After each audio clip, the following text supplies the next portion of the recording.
విశాఖలోని రుషికొండ టూరిజం భవనాలను పరిశీలించారు AP deputy CM Pawan Kalyan. ఎమ్మెల్యేలతో కలిసి రుషికొండ భవనం మొత్తం కలియ తిరిగిన ఆయన టూరిజం భవనంలో ఉన్న వసతులను పరిశీలించారు. AP deputy CM Pawan Kalyan వెంట మంత్రి దుర్గేష్ సహా పలువురు ఎమ్మెల్యేలు జనసేన నేతలు ఉన్నారు. గత ప్రభుత్వ హయాంలో రుషికొండ ప్యాలెస్ ను భారీ హంగులతో నిర్మించింది.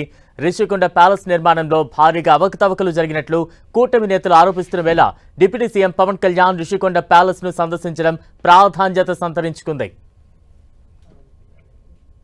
7 కోట్ల ఆదాయం ఉన్న రిసార్ట్స్ని ఓకే మళ్ళీ అదనంగా కొండదొలిచారు. అది ప్రకృతిని డిస్టర్బ్ చేయకూడదు. దాని బ్యారన్ ల్యాండ్లను కట్టిన ఓల్డ్ రిసార్ట్స్. సో టూరిజం మినిస్ట్రీకి టూరిజం శాఖకి 7 కోట్ల ఆదాయం వచ్చింది. ఇప్పుడు ఒక్క కరెంటు బిల్లే ₹1 పైన కట్టాల్సింది బకాయిలు. ఏదైనా సరే గవర్నమెంట్ డిపార్ట్మెంట్ బకాయిలు పడితే అది ఈవెన్చువల్గా గవర్నమెంట్ లాస్. ఇది 450 కోట్లు పెట్టాం. కనీసం చిన్నగా ఆలోచించద్దు. 453 కోట్లు కనీసం మనం బ్యాంకు రుణం మనం చేద్దాం అనుకున్నా కూడా అంత చిన్నగా ఆలోచించద్దు. ఒక ప్రైవేటు వ్యక్తి ఎలా దీని మీద 453 కోట్లు ఒక ప్రైవేట్ వ్యక్తి పెట్టుబడి పెడితే దాని మీద ఎంత ఆదాయం తీస్తాడో అలాంటి ఆదాయ మార్గాన్ని ఎతకాలి. అది నా ఫస్ట్ థాట్.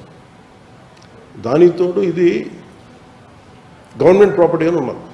ఇది మనం దీని మీద ఒక కాల్ తీసుకోవాలి.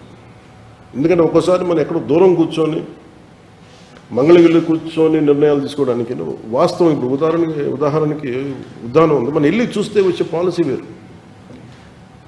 దాని నుంచి ఏం పుడతాం అని తెలుసు. అలాగే మనం అక్కడ అనేక సార్లు క్యాబినెట్ మీటింగ్లో మనం ప్రస్తావించాం.